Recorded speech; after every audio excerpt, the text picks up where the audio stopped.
independent in thought, and punk rock in life. It's the Chad Benson Show. We just got breaking news this morning. According to Axios, what the president is talking about doing, he hasn't done it yet, is to do away with birthright citizenship. That's the idea that if you were born in the United States, you are a citizen of the United States. Let me read you what the 14th Amendment says about this. The 14th Amendment to the U.S. Constitution says, all persons born or naturalized in the United States and subject to the jurisdiction thereof are citizens of the United States and of the state wherein they reside. That's the 14th Amendment. What? He wants to try to override the Constitution with an executive order. It's impossible. There's no way that he can do it whatsoever. But remember, we live in a world of legalese, right? That's what we have the Supreme Court for.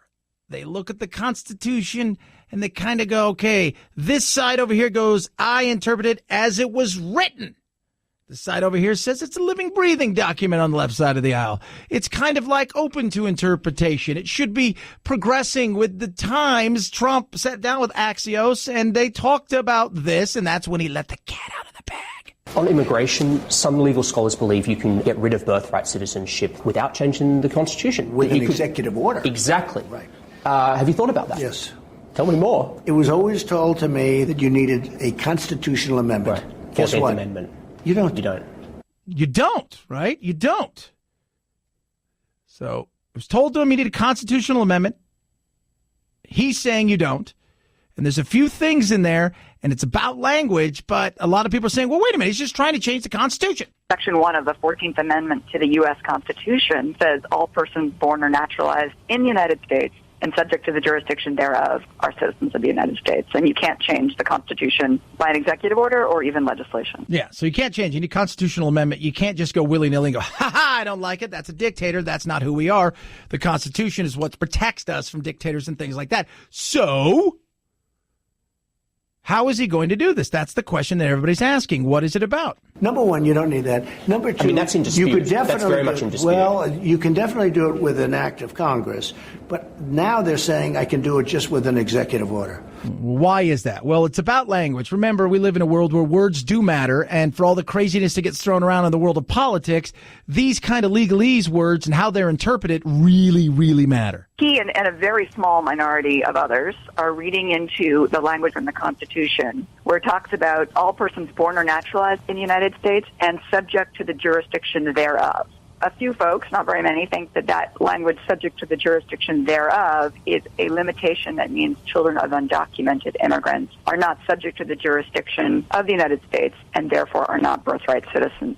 So, and the Constitution's been the 14th Amendment has been debated and and it's been reworded because of the fact that at one time, if you didn't have a country, right? If you were countryless way back in the day, I have no, allegiance. And then they wanted you to pledge allegiance to the United States. And then there is the subject jurisdiction, meaning like a lot of other countries. And there are a lot of other countries. Trump goes out here and says we're the only ones. But there are other countries out there. And that subject of jurisdiction is the thing that is vitally important. We're the only country in the world No. where a person comes in, has a baby, and the baby is essentially a citizen of the United States for 85 years with all of those benefits. It's ridiculous. It's ridiculous. And it has to end. All right. Well, that's not true. There are other nations. I think 33 other nations that allow this. Canada and the United States are the two biggies that allow this. Germany doesn't allow this, right? The UK doesn't allow this. Australia doesn't allow this. Other large nations don't allow this to happen. What they allow you to do is either A, your mother and father have to be a citizen of that nation, or they have to be residents of that nation for a certain period of time before they will allow you, if you're born there, to become a citizen. And it varies from country to country. We, on the other hand, are just like, hey, come on over. And it's not just south of the border. And that's the optics, because you've got what's going on with, as Trump calls it, the invasion and the invaders, which is not true, which is ridiculous. But you've got this happening, and then this comes out. So the battle will begin, and the fight is on over something like this. And the truth is, I look at this and say, I see where he wants to go with this, right? I think if you come here illegally and you have a child, I question that. Very much I question that.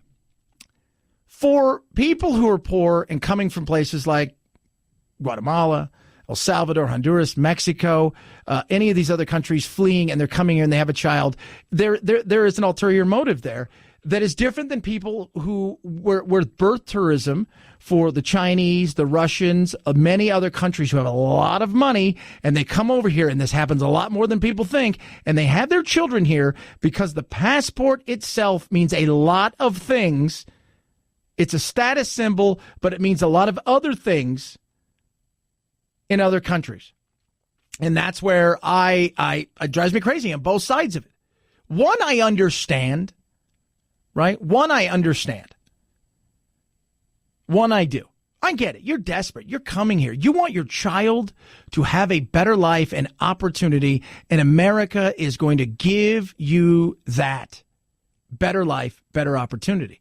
A lot of this could be solved by the fact that, our immigration system's broken. And sometimes I think what Trump does, and right or wrong, is he does something where he's like, you know what? You guys aren't dealing with this. Kind of like with DACA and President Obama. The frustration is you're not dealing with this. So if you're not going to deal with this, I'm going to do something about it, which in theory may force your hand to do something about it, which we all know won't happen because none of them will ever do anything because the reality is they just don't do anything.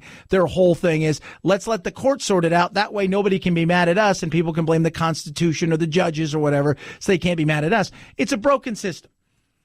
I look at this. I understand what they're going to try to do, or at least he's trying to do, and how they're looking at this subject of jurisdiction. And what their argument is going to be is you've come here. Let's say you've come here from Argentina, or you've come here from New Zealand or Mexico. You bought a house here. You've started a business here. You've been here for a year. And you're a resident and you're paying taxes and you're here legally and you have a child, that child should be a U.S. citizen. If you've come here because you're Chinese and you have a bunch of money and you're able to obtain yourself a birth passport, because what that does is the thing about the anchor baby is once the baby's here, essentially that child should be able to sponsor a ton of people coming here. And that's where this thing goes. And that's part of the problem. Would we have this problem if we said, fine, the child is a U.S. citizen with one caveat, can't sponsor anybody else to be here? Does that change things? Oh, yeah, that might change things. So there's a lot of ways that you can look at doing this. I look at it like if you've done it the right way, I have no problem with it. And I think most people don't have a problem with it. Just coming here for the sake of coming here to have a child, whether it's because you have a lot of money and the opportunity for you to potentially, and think about if you're Chinese, right? Part of this is the what if scenario. What if China goes south again and we have a Tiananmen Square and a rise and all of the crackdown and the fear factor and you've got the passport and the opportunity to bring your family? Oh, that's part of it. It's a status symbol. It also shows you the wealth. The same thing with Russia and several other places in Eastern Europe where there's an opportunity for people to do these kind of things. And it's as much a status symbol as anything else. There's a lot of ways to go with this. But it's just another fight when it comes to immigration. And as much as people get pissed at Trump, the facts are he's taking on immigration. Nobody else has. Obama had everything he wanted. He pushed through Obamacare, kind of half-assed it with DACA, could have done more, didn't. I've heard many people who are DACA recipients were mad. Why didn't you at the time? Sometimes I think you got to force their hands to do anything. And they love the fact that they know it's going to end up at the Supreme Court, so they don't really have to do anything. So we'll see how this goes. 323-538-2423 at Chad Benson Show is your Twitter. You can tweet at us. What do you think? You for it? You against it? Do you think that maybe if you're if you're here illegally, you shouldn't be allowed to? If you're here legally and you have a child after a specific amount of time, let's say it's a year. Right? Let's say it's a year and then you get pregnant, you have a child. That child should then get birthright citizenship. Let us know, 323-538-2423, or you take the poll at Twitter right now. 43% of you say we should get rid of it.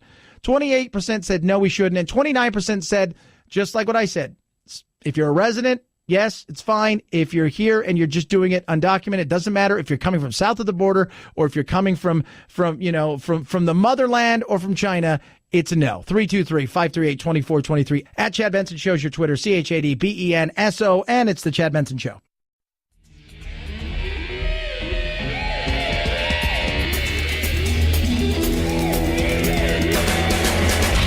You go, boy. This isn't about right or left. This is just about right and wrong.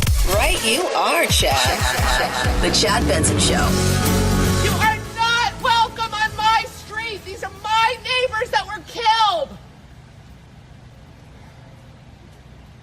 You are not welcome in Squirrel Hill. Do you understand that? People not happy that Trump showed up today there, and it's an ugly situation. I was at the lunch at a lunch meeting, and I was talking to one of the people we work with here, and I said to her, you're damned if you do and you're damned if you don't, if you're Trump, right? If you don't show up, the world hates you. If you do show up, the world hates you for showing up. And that's kind of the situation with Trump, is you're damned if you do, right? First of all, you talk about the birthright today, and that gets a lot of other people that are showing up to protest that in a situation where people have died. You're also being accused of inciting by the media and a lot of other people. You have people there who, like the mayor, aren't saying they don't want you there, even though it's reporting that. They're just saying, not this second. We did try to get the message out to the White House that our priority tomorrow is the first funeral.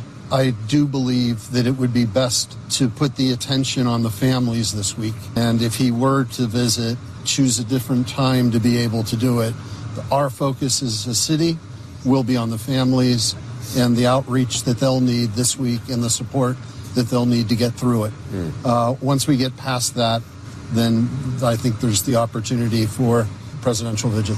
And, you can't say, I want the president to be more of a uniter than a divider when he says he's going to show up to some of these things. And you say, well, we don't really want you here because now you're dividing people.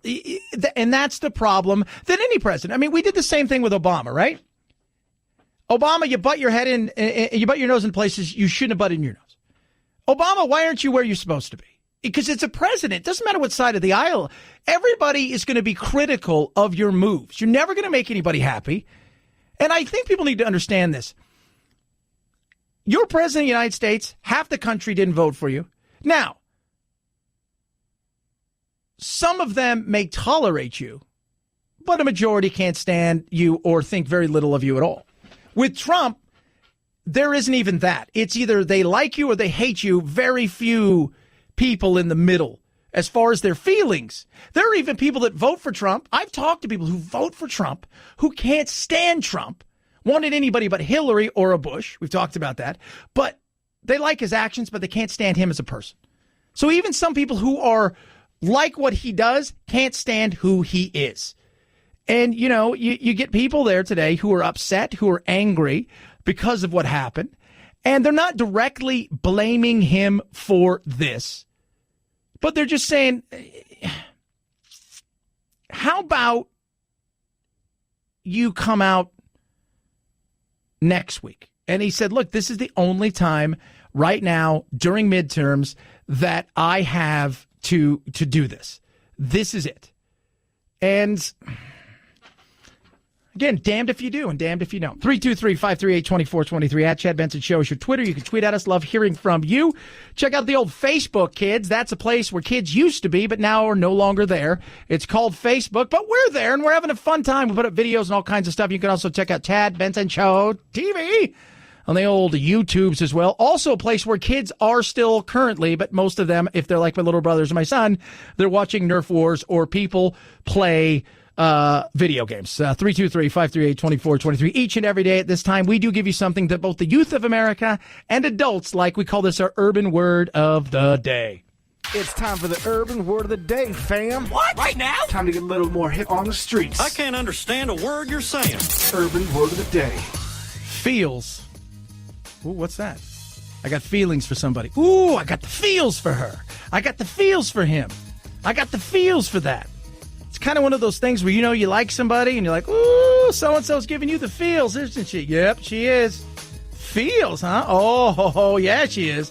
That's crazy. You got the feels for her? Yep.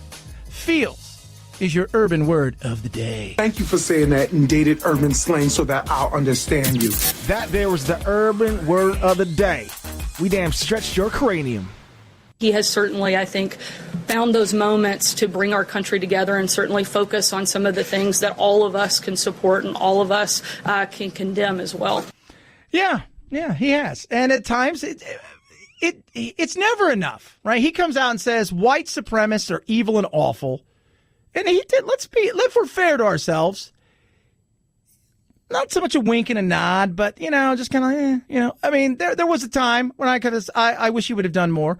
When it comes to this and the shooting, no. But people are saying this isn't about him. This is about the people that have died. I agree. I absolutely agree. This is about the people that are mourning, the people who have been through this, the tragedy that took place in that neighborhood. That is undeniable. But you can't say you want the president there, and then if the president doesn't show up at the certain time that you want, that it's a no-win situation. I get why you wouldn't want him there. Anytime a president shows up anywhere, whether they're loved or hated, it is chaos. It is absolute chaos. So I can understand why you wouldn't want him there at this moment in time. But then the people on the left and everybody else who's a critic can't say he's not trying to unite the country. Because no matter what he does, it will never be enough for you. You're just looking for, you're always looking for the gotcha moment. Because that's what we do. We're a gotcha society. Every question's a gotcha. We want to put people in situations that are gotcha.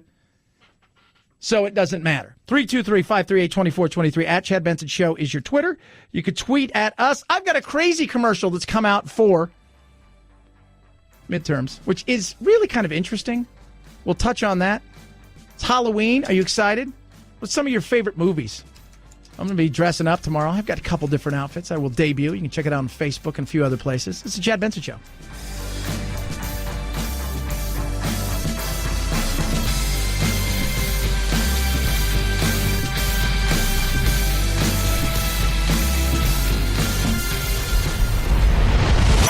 The Chad Benson Show.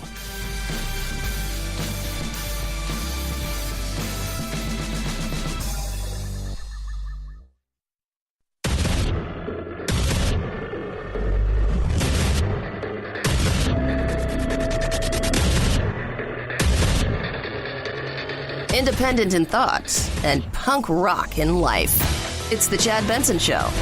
White supremacy in this country isn't new. Their belief system isn't new, but there's a couple trends that are converging that are making this a particularly violent time in our history. John Cohen right there, worked for the Department of Homeland Security as a counterterrorism coordinator, and white supremacy is growing. And, social media, like a lot of things, technology makes so many things so much better. Right? It does. It makes everything better. We got technology. Man, I got something in my hand. I don't know how many times I explained this to you. The thing in my hand, the thing in your hand that you once in a great while call somebody with, but the majority of time surf the internet, watch Hulu, watch Netflix, text people, tweet, Instagram, Facebook, and whatever else you do with that thing. More powerful than what sent the people to the moon. Think about that. The kind of technology that's in our. With that, though, comes the fact that people abuse that and do absolutely awful, horrible things. Today, we're seeing something very different. Today, the primary threat facing the United States comes from individuals who are here. Yeah, I think that's real. I think there are individuals here. As much as people don't want to understand that there are crazy lunatics here, and I do believe that there's more. Here's the thing: there are when you go back in time. Let's go back to the turn of not this past century, but the 1800s, 1900s. You look at that. So we had what? How many hundreds of thousands and near a million Ku Klux Klan members? There's none of them anymore. Right? It's virtually just they're eradicated. Right? You have a better chance of finding the Tasmanian tiger than you probably do a Klansman. Look it up if you don't know what a Tasmanian tiger is. In saying that, though, we do have people with extreme viewpoints who now have opportunities to vent in anger things. And not just here, but everywhere, right?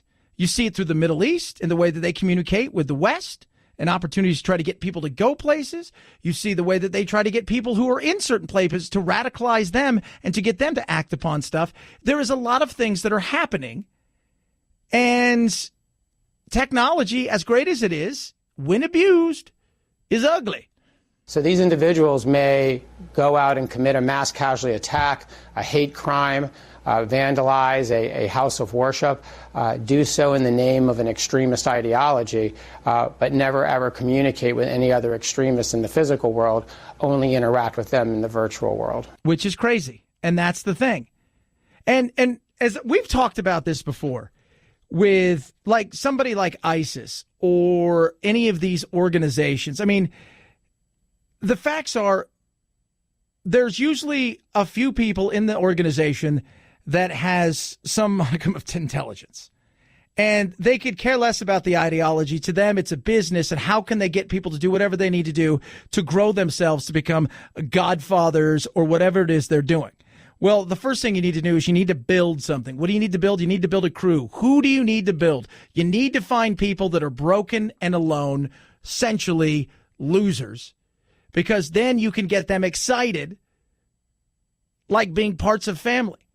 Right? You can energize them. And look at it. We'll take care of you. Those kind of things. And now, instead of doing it in the streets like gangs used to do, growing up in Long Beach, California, when I went to Stanford Junior High, we had Crips. We had blood. We had Crips. We didn't have any Bloods because the way that they had set up the school district is gangs that could run with one another.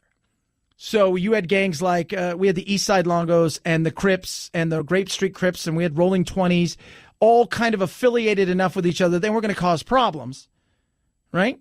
So, but what the kids that I knew that were gang members, when I talked to them, they felt some of it was out of need, some of it as a necessity, that this was essentially became their family, right?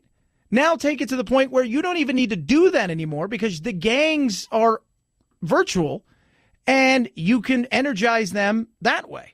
These groups have become very adept at spreading their message of hate and their ideology online. And they do so with the specific intention of influencing disaffected, violence-prone, mentally unbalanced individuals. Yeah, and that's big. Because what you're trying to do, like somebody who gets martyred, right? He goes and martyrs himself for whatever reason. Right? Like, they're going to blow themselves up. They're going to crash a plane. Whatever they're going to do. What are those people? Disenfranchised. A lot of times they're desperate. Some of them have families they're trying to take care of. They're in a situation where it's no win. And what do people? They put their arm around them. You're doing this for Allah. Think of all the things you're going to get. Think of all of this, right? You're doing this for whatever reason. And it's going to be great. It's going to be amazing. Your family. And you know what else? You're going to be famous. People are going to be cheering you. They're going to remember who you are. They're going to remember your name. The loner is the same thing. Disenfranchised, not quite all there, angry, pissed off at the world, blaming everything because they're massive losers. You get somebody going that is just in the echo chamber, saying things over and over again. And the difference is sometimes some people are trying to coerce you into doing things that you would, by the way, never do. You ever notice the people who are coercing? They're never going to do that. Where sometimes people are just in the echo chamber and saying things back and forth, back and forth, back and forth, and that's not good. But social media, for all the great stuff it brings you, for all the fun, right, without realizing it in many ways, the spread of hatred's out there because people on both sides of the aisle, people on both sides of the love-hate world, they use it. And I think there's a lot more positivity out there than negativity, but negativity, like everything, is that greasy wheel that squeaks, squeaks, squeaks, so it's going to get the oil. Terrorist groups like ISIS and Al-Qaeda and domestic extremist groups, whether they be neo-Nazi groups or anti-government militia groups, have all learned that they can influence a much larger group of people when they use social media. Yeah, much larger. Much larger. Why would I want to speak to the people down the street where I could get 40 or 50 when I could have 5,000 or 10,000? I can somewhat remain anonymous, It's crazy. It is. And you've seen an uptick in anti-Semitism, and it's not just crazy white people. I think a lot of people, it's just only white people. There's been an uptick of anti-Semitism for the last couple years. And I know Trump gets blamed for everything, but you know what? Plenty of blame for everybody to go around. I'm sick of the blame game. The blame game solves nothing. It's like, how did we get here? How do we go about fixing this? What are the tactics that we need to start taking and addressing without crushing people's free speech, right? Without allowing corporations to dominate and set up as Google has their good censor. No, we don't want that. But what can we do to be fast acting and first into this and police ourselves to a certain way? Because what ends up happening is that when we're not policing ourselves, when we're not going out there and fighting the good fight of, not being a-holes, what ends up happening is Google and everybody else thinks that they have to do it for us. And we're not going to, I don't care what you do. You're not going to save everybody. You're not going to stop every crazy person with a gun. You're not going to stop every evil person with a gun, no matter how many measures you take. I think a lot of people think that. And that's just not the way it does. And the more that you disenfranchise and piss some of these people off, the further they go underground, the more angry they get. Then you start to lose touch with them. And that's when it becomes even scarier. 323-538-2423 at Chad Benson Show is your Twitter. Poll question up today with the birthright citizenship kerfuffle that Trump has thrown out there. Question is to you, my pretties. Should we get rid of it? 46% of you say, yes, we should. 28% said, nah. 26% say for undocumented births only, meaning people that are residents here, have been here for, say, a year, homeowners, businesses, things like that. They're residents. They've done everything legally. They're here. They have a child here. That's okay. Somebody specifically coming here, whether it be somebody rich from China or Russia or Eastern Europe, or somebody who is coming here from south of the border, whether it be El Salvador, Guatemala, anywhere else, and sorry, doesn't work that way. What do you think? 323-538-2423 at Chad Benson Show is your Twitter. I want to hear from you. So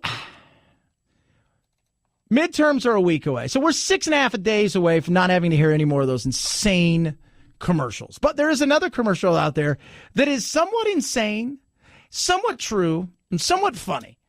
And it's put out by Knock Out the Vote. And they're trying to get the youngsters. And what they've done in this video is they got the oldest curmudgeonest white people you could find to essentially make fun of young people for not voting. Dear young people, don't vote. Don't vote. Everything's fine the way it is. Trump, that was us. He's our guy. Tax cuts for the rich? Hell yeah. I'm rich as f***. Climate change? That's a you problem. I'll be dead soon. Sure, school shootings are sad. But I haven't been in a school for 50 years. I can't keep track of which lives matter. Sure you don't like it. So, you'll like some meme on Instagram. If the weather is nice, maybe you could go to one of those little marches. You might even share this video on Facebook. But you won't vote. You young people never do. But I do. I do. I do. Midterms, primaries. Every single election. We'll be there, but you won't. Because we're a generation of doers. Not whiners. And we're doing great. Oh, that makes me laugh. And you know what? They're right. So while they're trying to make a point here as that all white people are evil if you watch the commercial, that's kind of one of the ways I kind of took it. And it's all their fault that Trump's in office. While they're trying to make the point to me made me laugh is they do show up. We've heard it before, right? We heard that kid at UCI said, you know what, we can get all excited as you want, but don't count on us to show up on election day. And that is the truth. Don't put all your eggs in that basket that they're showing up and somehow it's changing the way that this country's moving, at least not now. As they get older, they will. Now it's more fashionable to march than it is to vote. It's more fashionable to be the keyboard warrior than it is to be anything else. And voting's one of those things. They're very apathetic when it comes, and they move on. They get pissed, they get angry, they bitch, they whine, they moan, they scream, they yell. But when it comes to doing, and that's the big thing, doing, I could care less about your words, I care about your actions. A lot of people are more sold on words, I'm sold on action. And so far, the action has said, 323-538-2423. At Chad Benson Show is your Twitter. You can tweet at us. Love hearing from you. Last night, slept amazing. I was on my Casper. Not the friendly ghost. I was on my mattress. And if you guys listen, you know that I played soccer for years. My body, my back, my hips, my knees, they hurt. And when I'm on a bad mattress because I travel a lot, man, I wake up sometimes and it is tough. It's those first 4 or 5 steps. I got to stretch, got to do a lot of things. With Casper, I bounce out of bed like a bouncy ball. It's amazing. 100 nights in your own home. Test it for yourself. 35,000 5-star reviews on things like Casper, Google, Amazon. It's incredible. Comes to your door. So they're like, hey, so-and-so, here's your bed. And they hand it to you. And you're like, do I have to add water? Because there's no way there's a bed in here. And they're like, don't worry, just open it up. And it opens up, and there it is. And then you try it out for 100 nights. And if you don't like it, they're going to give you all your money back. And they're going to come say, don't worry about putting it back in the box. We're going to come get it from you. What do you have to lose? Nothing. Risk-free. Try it now. Casper.com.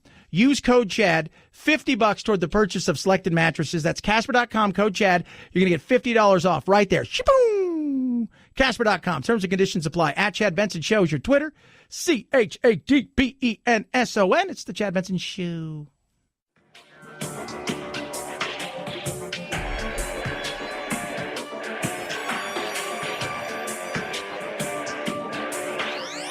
Warning, no snowflake zone. Uninformed opinions are in danger of melting. The Chad Benson Show.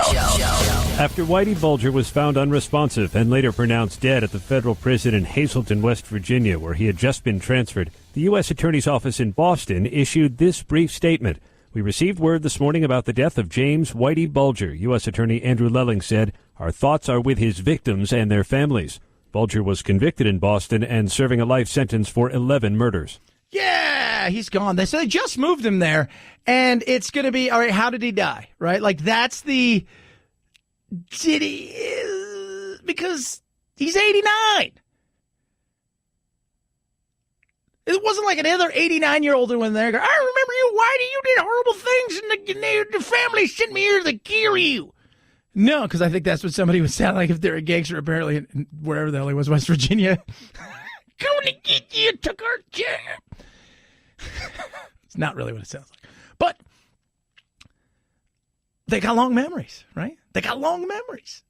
So chances are somebody who didn't know Whitey Bulgar, who wasn't hurt by Whitey Bulgar, who wasn't double-crossed by Whitey Bulgar, was told by somebody who also didn't know, wasn't hurt, or double-crossed by Whitey Bulgar because of somebody that they did know a long time ago that this is just something you do and no one gets out alive. That's the potential of it. Maybe somebody wanted to make a name for himself, but how do you make a name for yourself killing an 89-year-old gangster, right? Like, you kill Jeffrey Dahmer, people are like, you know what, I was going to stab you, but I'm going to let you have my Jell-O. Like, that's... right? You kill an 89-year-old guy, people are like, what? You killed Johnny Depp? Because that's what everybody thinks Whitey Bulgar is now. They think it's all Johnny Depp. By the way, Phil, have you seen Johnny Depp lately? I have not. Oh, somebody help him. He can't weigh more than 100 pounds. He's a mess. He shaved his head, too, and he's pissed. I think, they kicked him off the old, the good ship Lollipop, whatever. What was he the captain of? Captain Sparrow? Jack Sparrow? Yeah. That's probably not the good ship Lollipop. That's a horrible name for a pirate ship. It's the good ship Lollipop. Speaking of getting kicked off, somebody's a little upset. Just before President Trump spoke at a political event in Indiana Saturday, music played as the crowd waited. Among the songs, Happy by Pharrell Williams. Williams clearly unhappy with the decision, his lawyer firing off a cease and desist letter to President Trump saying it was poor taste to play the song Happy just hours after a mass murder at a Pittsburgh temple. And playing the song without Williams' consent is copyright and trademark infringement. But that might not technically be true if the rally had a music permit, and it's not clear that anyone from the president's team had anything to do with the music, since it wasn't one of the president's official rallies. Yeah, and here's the other thing. So there's music licensing deals. Is that the way it works, Phil? There's a music license deal? Yes, like sir. You buy like catalogs? So what ends up happening is even if he doesn't want him to play it because he doesn't want to be associated with it or any of these things, if you pay for the music licensing, you do what the hell you want with it. You could scream and yell, cease and desist, wee-ha-ha-hoo, boom. And by the way, Pharrell, if you're going to sue anybody, right, maybe you should think about this for a second. right? Because you remember what happened last time you got into a little kerfuffle with somebody and Marvin Gaye's family came and took all of your money for stealing all of their songs? Don't mess with the gay. Like, if it was Marvin Gaye's family coming, I'd be like, Trump, you better figure this out. But it's Pharrell. So I don't think you have anything to worry about. 323-538-2423 at Chad Benson Show is your Twitter. Tweet at us asking people throughout the day, how do you feel about the fact that the president said, I think I might get rid of the old birthright citizenship, and we're looking into whether or not we could just sign it away executive order style. What do you think? Are you for that? Are you against it? That's something I think that you should think about for a second. 46% of you say, yeah, let's do away with it. 28% said no, we shouldn't. 26% say for undocumented births only. I'm of the kind of 26% of for undocumented births, because I think we change the way that is, meaning, you know what, people that are here, born to people that aren't supposed to be here, they're allowed to stay, but nobody else can. Take away an incentive and see what ends up happening. You can't sponsor a bunch of people. Take those kind of things away and see what happens at that point in time.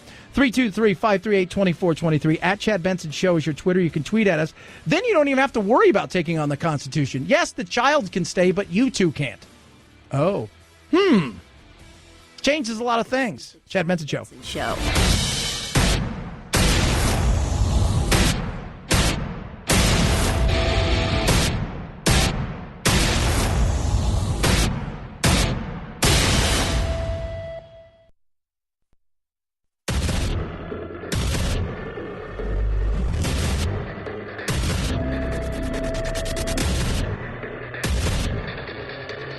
Independent in thoughts and punk rock in life. It's the Chad Benson Show. We just got breaking news this morning. According to Axios, what the president is talking about doing, he hasn't done it yet, is to do away with birthright citizenship. That's the idea that if you were born in the United States, you are a citizen of the United States. Let me read you what the 14th Amendment says about this. The 14th Amendment to the U.S. Constitution says, all persons born or naturalized in the United States and subject to the jurisdiction thereof are citizens of the United States and of the state wherein they reside. That's the 14th Amendment. Subjects of jurisdiction. That there is the thing that they're going to play around with, kids. Subject of jurisdiction. Because you see, on Axios, Trump gave us a little sit down there. I think it's going to be on HBO. So they get this sit down, and the English guy asked him a question about birthright. On immigration, some legal scholars believe you can get rid of birthright citizenship without changing the Constitution. With an executive order. Exactly. Right. Have you thought about that? Yes. Tell me more. It was always told to me that you needed a constitutional amendment. Right. Guess 14th what? Amendment. You don't. You don't, right? You don't. That's the whole thing. You don't. That's what his people are saying. Other people are saying things like this. Section 1 of the 14th Amendment to the U.S. Constitution says all persons born or naturalized in the United States and subject to the jurisdiction thereof are citizens of the United States. And you can't change the Constitution by an executive order or even legislation. Are you serious? He's trying to change the Constitution. He just can't change the Constitution. So many people have been freaking out about this. It's words, kids. I want you to, they're going to play a game with words. Understand, it is words that they're playing a game with. He and a very small minority of others are reading into the language in the Constitution where it talks about all persons born or naturalized in the United States and subject to the jurisdiction thereof. A few folks, not very many, think that language subject to the jurisdiction thereof is a limitation that means children of undocumented immigrants are not subject to the jurisdiction of the United States and therefore are not birthright citizens. All right, here is my thought process. It's not just people that come here from south of the border, because the optics are there's a woman, she's walking in the desert, she's got one kid in her hand, and she's pregnant, and she's going to come here, and she's going to have, a baby, and it's going to be an anchor baby, and then everybody's following behind her. It's more than just this. I just want you guys to understand this. It is more than just this. China. It's very important for Chinese, especially well-to-do, to come here. Birth tourism. Give birth to babies who are what? Going to be American citizens, because the valuableness of that passport for a lot of people, right? Passports are, I think Japan this year was the most valuable passport you can own. It's vital for a lot of people because with the baby comes all kinds of things. The trappings, for some people, it's a better life. That's what they're hoping for, not just for this child, but for maybe their other family members. And then they can sponsor and more people come here. For some people, it is a better life, right? For some people in certain countries, Russia had a big issue last year where in New York City, they were having essentially birth tourism. In Orange County, California, birth tourism. It's a big thing. It's not just people coming here from south of the border, but the reality is, if we look at the numbers, that's a bigger part of it. Why not do this? Say, fine. And this is, see, it goes in my head, kids. Just start swirling around in there. Just say, all right, here's what we're going to do. You can be a citizen, meaning your child can be a citizen. Citizens of the United States or America. But if you're here legal, you can't stay. Oh. So your child's a citizen. Or if there's two people, one of you can stay, nobody else can come. Oh. There are things you can put out there without having to do this. And whether or not he is going to be able to do this, he's looking at this like, I've got a 5-4 on the court. Everything I do from here on out is going to be court bound. So you know what? I'm going to just say, let's see it. I'm going to roll the dice. I promise people I take on these things. I'm doing that. And this is one of those things I'm doing. Number one, you don't need that. Number two, I mean, that's in dispute. You could definitely that's very much in dispute. Well, you can definitely do it with an act of Congress. But now they're saying I can do it just with an executive order. Yeah. Yeah. Okay. Well, we're going to find out. But I think a lot of his process is I've got the court now. I've got a 5-4 in the court. And I know 5 people in the court are going to look at the thing that I'm doing, and they're going to interpret it in a way that I think it's going to go in my favor. Now, as we've talked about before, some 40+% of court cases are unanimous. We hear about the 5-4s because, but the reality is you rarely hear about a lot of the cases. And a lot of those cases, man, those people get their asses handed to them one way or another. So he may be wrong. He may be wrong. You may get people go, no, I'm sorry. This is not what it was for. But I think he's thinking, I've got the court in my favor as it stands now, so I'm going to throw it out there and just we'll let it roll. We're the only country in the world where a person comes in, has a baby, and the baby is essentially a citizen of the United States for 85 years with all of those benefits. It's ridiculous. It's ridiculous. And it has to end. Well, we're not the only country. There are 33 other countries that have this. Some countries have done away with it completely. And other countries, and I've said this, is I would like to see it go this way. And I've gotten pushback from both the right and the left because, sensibility and common sense and all that stuff. It's just a waste of time. Is places like Germany, places like Australia, places like Ireland, the UK, they have essentially a citizenship if you are a resident of X amount of years. So you could be over there working for a business, starting a business, and bought a house and working for a large corporation, and you might have been there 5 years, and you and your wife have a child. That child can then become a citizen. Anytime before that, after like 3 years, it's a no. The other thing is, in many cases, let's say you're there for 6 months and you have a kid. If you are German already, even though you're an American citizen, but you were already born in Germany, right? Like the dad or mom was born in Germany, then that child can then be a citizen. So I'm okay with asking some questions. Do I agree with the way he's going to do it? No, my frustration comes in. You screamed and yelled like a lot of other people did about the executive orders and the way you went about doing it. Obama went about doing it, and now all of a sudden you seem to be totally cool with it.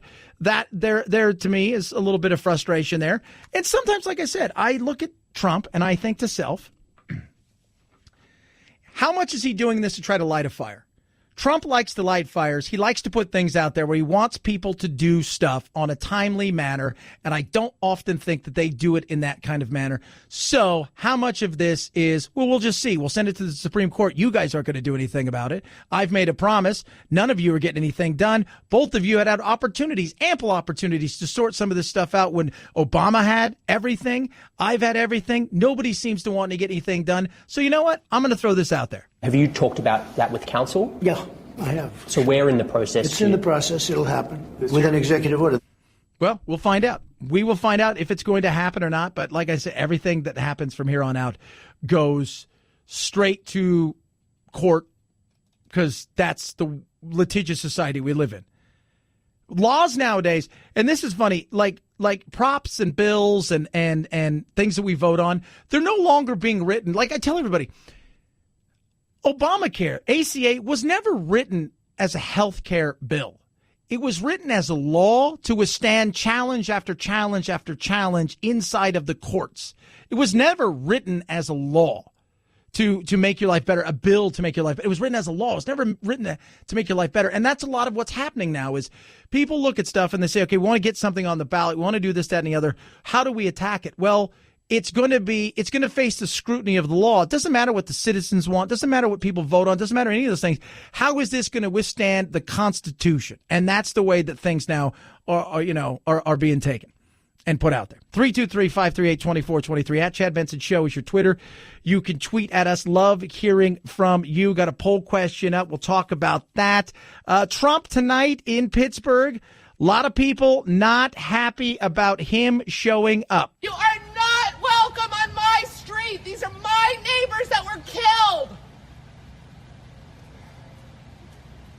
You are not welcome in Squirrel Hill.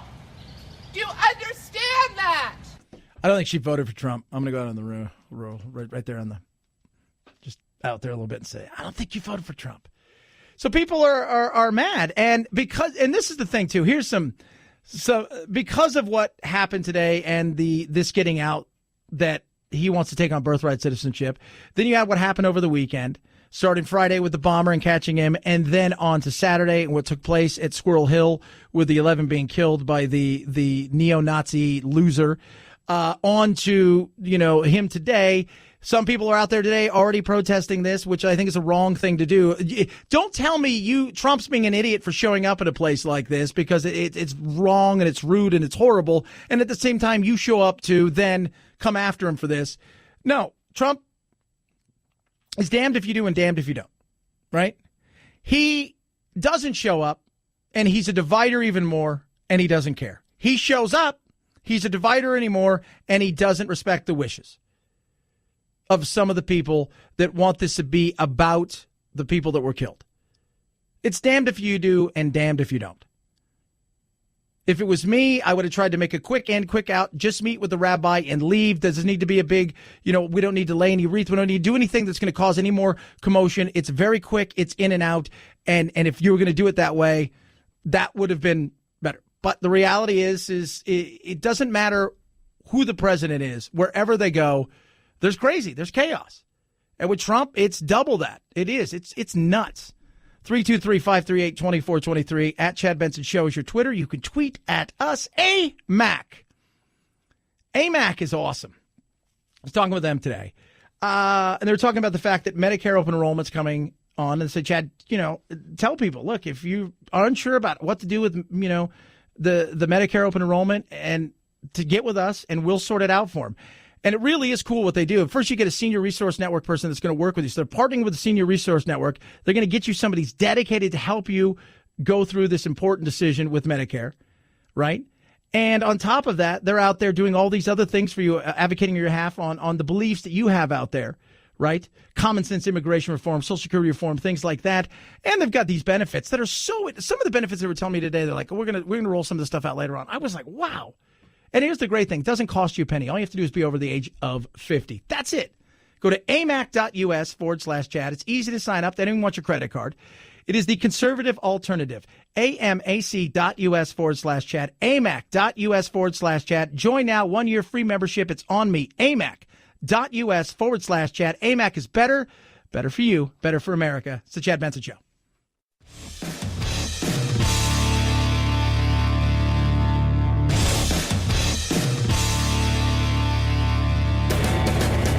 Experiencing separation anxiety? That's dumb. Check out Chad 24/7 at his website, ChadBensonShow.com, and on iTunes, free. The Chad Benson Show. Never feel lonely again. Halloween is tomorrow. People are stupid. We understand that. Sometimes it's a ridiculousness of the politically correct world going after somebody like Shaun White for dressing up like a character from a movie, Tropical Thunder, that made fun of a lot of different things because he's playing a character that was mentally not all there in Simple Jack, and it's kind of a joke if you've never seen the movie. That's one of those things where you're like, everybody needs to settle down. This, on the other hand, is a, hey, Dad, you're an idiot. Among the many costumes and masks at last night's Trail of Treats in Owensboro, one costume had some people offended. It does disturb because we don't need that. It's a lot of people who've been in concentration camps. Bryant Goldbach dressed as a generic Nazi soldier, while his son was dressed as Adolf Hitler. Goldbach says he wanted to do it for historical reasons. Okay, where do we start? First of all, the guy who's doing the report is awesome. This is my first job out of high school, and it's pretty much the most best badass job ever. And this guy totally dressed up like a Nazi, and it's his dad's a super jerk. And then you've got somebody who goes, like, there's a bunch of people around here that have been in concentration camps. I was like, what? What? Can you point them out to me? I would like to get their reaction and not yours. Because you haven't been in a concentration camp, right? But then, of course, we get back to Dad said, hey, this is a super solid idea. First of all, I've got these awesome Nazi uniforms just laying around, so I'm going to toss one on. And then my kid, I forgot to tell you, I've got little miniature Hitler outfits laying around, and this would be perfect. We are only in this for living history. He said he came up with the idea at the last minute, but started regretting his decision once others at Trail of Treats confronted him. It happened about the time we had the first person approach us. I mean, it's that time that clued me in that, okay, maybe we shouldn't have did this. Maybe we totally shouldn't have did this. Like, this should be a not a didder thing. It's probably what we should not did. Yeah, I would think that's the thing you don't do. Jack is 7. I mean, he's 8, right? He's 8 years old. I don't remember what kid is. So he's 8 years old. I would say take my kid away. If I ever said, I got a great idea. We're going to dress up. I'm going to go as I'm just going to just a regular old Nazi, right? Just a regular run of the mill, right? Maybe I'll go as the Jew hunter from the movie that what's his name did, Tarantino, right? Inglourious Basterds, right? I'll go as Christopher Waltz's character. But you, Jack, you could go as Goebbels, but I don't know if everybody's going to get that, right? You could go as Hermann Goering. Not quite sure everybody's going to get that. But I have this little mustache, and I want you to wear this. We're going to get your hair slicked to the side and put this on, and away we go. It just promoted something that was terrible that happened in the past that definitely maybe shouldn't have been brought up. He could have made his face up. He could have went as, I know clowns, a lot of people are afraid of clowns. And he could have been anything. Yeah. And that girl had no idea. I was telling Phil, I said, there's probably 20% of the people had no idea who the little kid was. Like who he's dressed as. You're like, that's sad. That's a travesty as well. 323-538-2423 at Chad Benson Show is your Twitter. And tomorrow we'll hear more stories about people doing stupid things with their costumes. Just don't be an idiot. Shouldn't be that hard. Sarah Carter, Fox News contributor, has got a documentary out about the opioid and fentanyl problem in America. She joins us straight ahead. Chad Benson Show.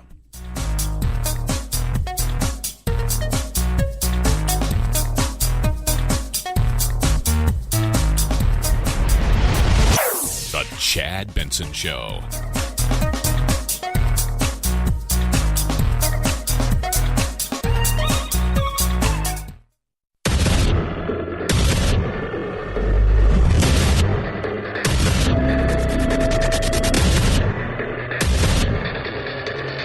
Independent in thoughts and punk rock in life. It's the Chad Benson Show. She's got a new documentary. She's fresh back from Guatemala. She's an award-winning investigative reporter. She's a Fox News contributor, and she's joining us now. Sarah Carter, I appreciate you coming on today. And first and foremost, you made it back from Guatemala, and that's but that was crazy down there. Oh, it was, Chad, it was pretty incredible being down there as the second wave came in last week. So I was right at the border in a place called Chiquimula. And by the way, your Guatemala accent was very good. Your Spanish accent on Guatemala, I thought. So I was in Chiquimula, and I was with both Guatemalan military officials as well as intelligence officials on the border as the second wave made its way from Honduras. And I can tell you it was just extraordinary. There were roughly less than 200 women and children. When I went towards the big end of the march, like the whole, well, I guess you could say the whole portion of the group that was coming in, I call it columns because it was just columns of men. There were about 1,500 people in total, more or less, in this group. The women and children had already come through. They were in this makeshift camp, sitting there waiting for the main portion of the group to come through. And when I got to the main portion of the group, the front line, they were holding a Honduran flag, and all the rest that were there were men. There was not one woman in that group, and I found that stunning because if this was not an organized event, I was looking for answers. When did this all start? How were people notified? What did they do in order to meet each other? Did they take buses to the Honduran border? Did they walk to the Honduran border from their cities or villages? And what I found out was that most of them were bussed in. They took buses over to the border as close as they could. And it was almost all men. I asked them, where are your women and children? And some of them would say, well, they were ahead of us in the front.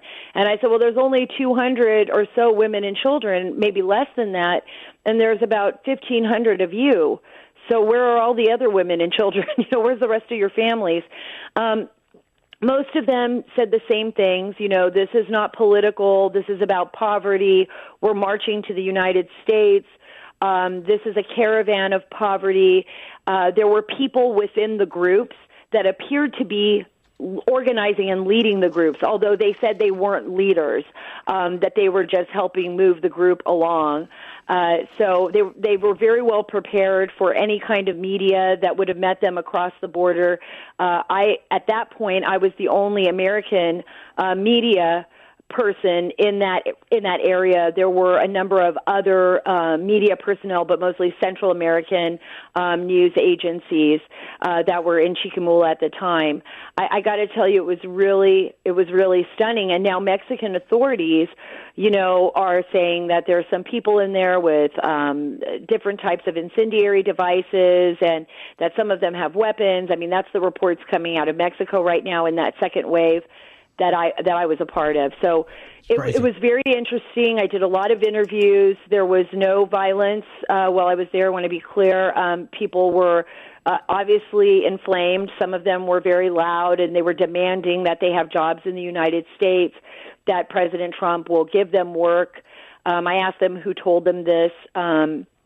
They said that they had seen reports in the media and that they were on their way to America and that they weren't going to stop for anyone. Now, the Guatemalan government did try to turn some of them back, and they did.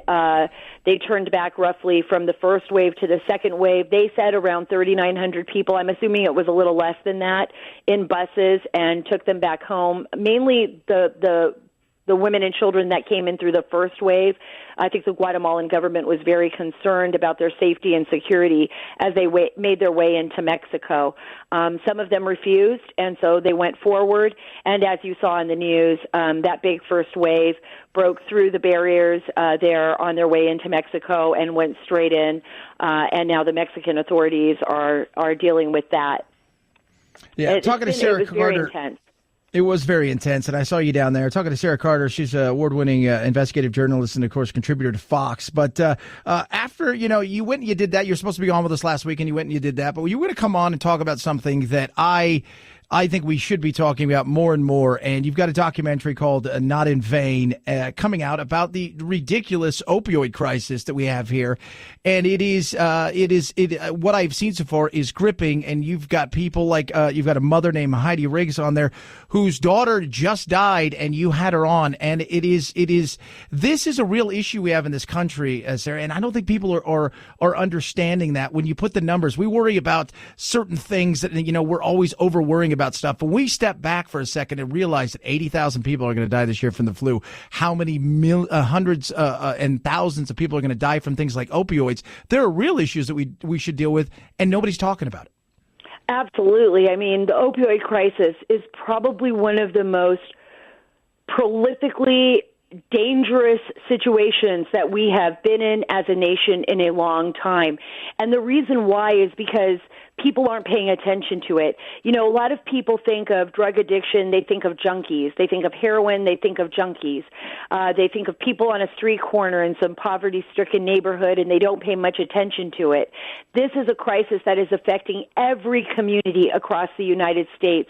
Whether you're from a poor family, a middle-class family, or an upper-class, richer family economically, you are going to be affected by this. More than 115 people, according to the CDC, die every day from these overdoses. Most of them are young people. And let me explain why this became so important to me and to the people who made this film. This isn't just about putting a needle in your arm.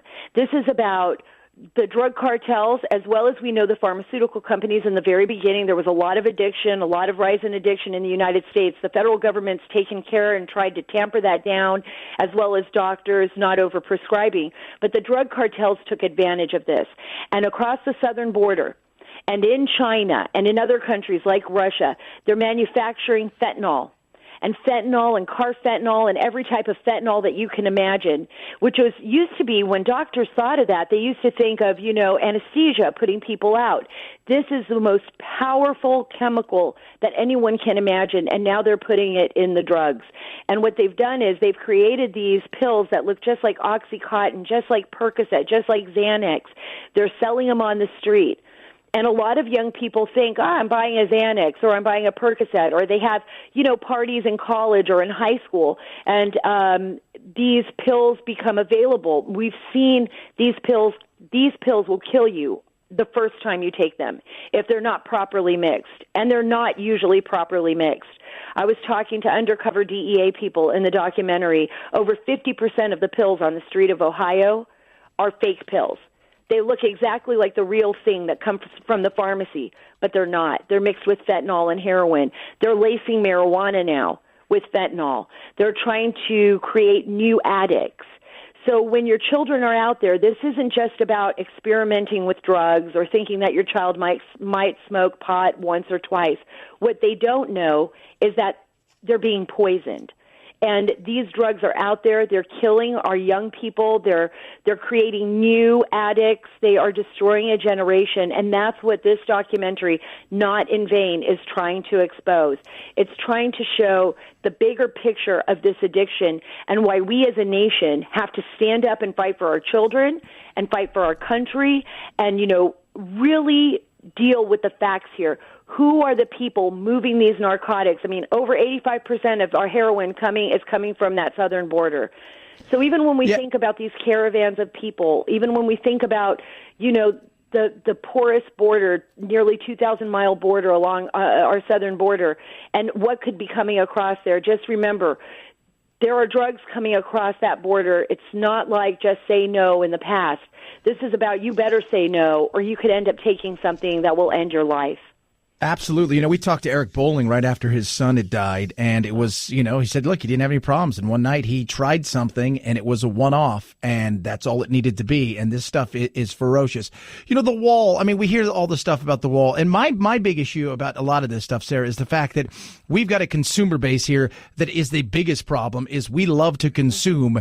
If there wasn't a consumer base, then there wouldn't be a need for the talk of the wall and a lot of these other things. And that, to me, is the huge problem here, is how do we attack the consumer base, because they're not seeming to get it and they're seeming to want more of it. You know, we need to start educating our children. We need to start paying more attention to our families. We need to know what's really happening with our society and why our kids are experimenting with these type of drugs. I think a lot of times, you know, parents don't really think of this as it's going to be a problem with my child. I know Heidi Riggs, you know, she looked at her daughter. She looks like the all-American girl. You look at pictures of her. She looks like the next door neighbor or the high school cheerleader or sports star. And even for Heidi, she said it was so hard for her to believe that her daughter had become an addict, that she didn't even know. She would see things like spoons missing out of the kitchen, you know, and she thought, what are these kids doing? How many bowls of cereal can my kids possibly eat where all the spoons are missing? You know, it never even crossed her mind that her daughter was dealing with some issues of self-esteem, that she had met this young man. She was very young. She apparently felt that she had fallen in love, and he had introduced her to smoking heroin. And she hid it. She hid it so well from her own mother. And when her mother finally found out and did everything in her power that she knew how to do to try to save her life, it just didn't work. So from the moment Heidi tried heroin for the first time until the moment she died, she only lived 18 months. Yeah. She died 2 weeks after her 20th birthday.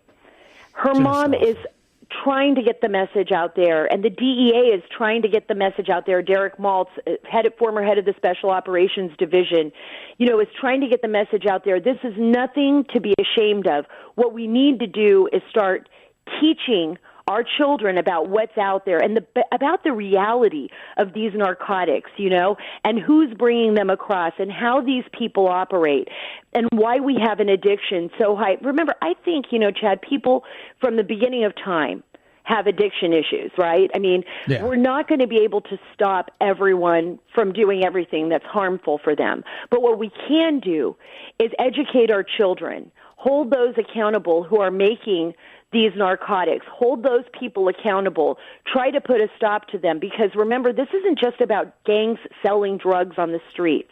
This is about narco-terrorist organizations that are amassing hundreds of billions of dollars. Yes, our responsibility too, because we're addicts. We have addiction problem in our country, but they're also creating these organizations overseas that are potentially national security problems for us.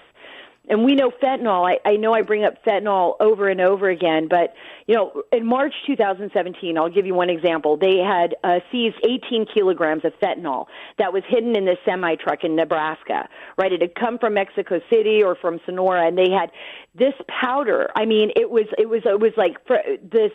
seized. If it was released in open air, 118 pounds of fentanyl that was seized in Nebraska could have killed up to 26 million people. This was during a routine traffic stop. This was all over the news in Nebraska. We had 30,000, I think, pills, 63 kilos of powder containing fentanyl coming across the Tijuana border. I mean, this is an enormous amount of narcotics that is not only potentially harmful to the people that will be buying it or to the police officers who are stopping someone. I mean, you can OD just from touching the fentanyl. Yeah. So this is a very serious issue, and I think one that our nation needs to pay a lot more attention to. Absolutely. It's called Not in Vain. Sarah Carter, appreciate you coming on. Hope to do it again and talk about something a little bit more cheery. But if people want to go see this or check this out, where do they go? Oh, you go to Not in Vain. That's VEIN, Not in Vain, USA.com. And the documentary is free for everyone in the public, and law enforcement officials have already been posting it up on their website. Fantastic. We'll do the same. I appreciate you coming on today. Thanks so much, and look forward to talking to you again. Okay, thanks so much, Chad. Thank you. At Chad Benson Show is your Twitter, ChadBenson. I've seen a good portion of it, and it's scary what this stuff can do. I'm telling you, people, it is real, it is nasty, and we need to talk more about this and less of the other crap that we end up talking about. Chad Benson Show.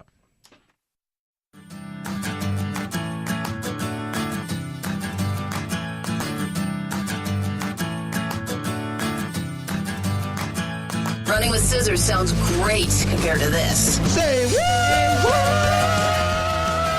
Federal investigators believe that while El Chapo sits in a New York jail, his sons continue to run his wealthy and extremely dangerous drug cartel. One of those 6 sons, 35-year-old Jesus Alfredo Guzman Salazar, a.k.a. Alfredio, has not been shy about posting his wealth on social media, including videos of driving exotic cars, helicopters, private planes, and stacks of money. The feds want Guzman Salazar in handcuffs in the U.S., claiming he's a danger to those involved in El Chapo's upcoming trial. He's been under indictment in Chicago since 2009.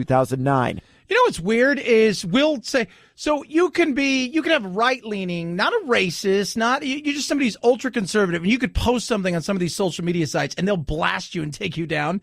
You could be El Chapo's son, flaunting the millions and millions and hundreds of millions of dollars that you have made terrorizing people and getting out this massive amount of drug profit. Stuff to people, and you could show the world your profits, and people are like, oh, that's nice. He's got a fast car. We're cool with that. 323-538-2423 at Chad Benson Show is your Twitter. Say what? My Pillow. Sleep like you haven't slept before. Try it. You'll like it. You'll love it. It is incredible. I don't toss, I don't turn. I get into bed, I put my head on the pillow, and boom, I'm out. In fact, I got a video coming out with Winston the Lizard. He crawled on top of one, and I was laughing. Wait till you see this. Even he loves it, and he's going to live a long time. So what are you waiting for? Get a MyPillow. Buy one, get one free. I like it. You like it. Everyone will like it. It's amazing. 100% machine washable and dryable cotton. 10-year warranty. Made in the USA. Get one free if you buy one. Simple and easy. Go to MyPillow. Type in promo code Benson, BENSON, or call 800-983-4975. It is so easy to use. You'll love it. MyPillow.com, promo code Benson. MyPillow.com, promo code Benson. At Chad Benson Show's your Twitter, CHADBENSON. We got a poll about birthright citizenship. Take it. You'll love it. You'll like it. It's at the Twitter, Chad Benson Show.